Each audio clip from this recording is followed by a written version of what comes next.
அஸ்ஸலாமு அலைக்கும். நம்ம எல்லாருக்குமே தெரிஞ்ச ஒரு துவா. ஆனால் இதனுடைய நன்மை இவ்வளோ பெருசு அப்படின்னு நமக்கு தெரியாமல் இருக்கலாம். அந்த துவா என்ன, அது எப்போ ஓதலாம் அப்படிங்கிறத பார்க்கலாம்.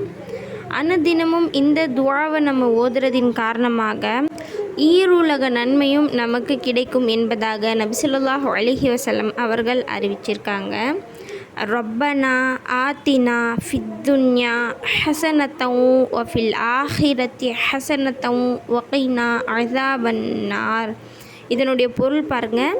எங்கள் இரட்சகா, எங்களுக்கு இவ்வுலகிலும் நன்மையை அளிப்பாயாக, மறுமையிலும் நன்மையை அளிப்பாயாக, இன்னும் எங்களை நரக நெருப்பின் வேதனையிலிருந்து காப்பாயாக. இது ஒரு ஆயத்தாகவும் இருக்குது. நீங்கள் துவாவின் நியத்தில் 5 வேளை தொழுகைக்கு பிறகு இந்த துவாவை ஓதிக்கோங்க. அதிகமான நன்மைகள் கிடைக்கும். இன்னும் நரகத்தை விட்டும் அல்லாஹு தாலா நம்மை காத்திடுவான். அஸ்ஸலாமு அலைக்கும் வரஹ்மத்துல்லாஹி வபரகாத்துஹு.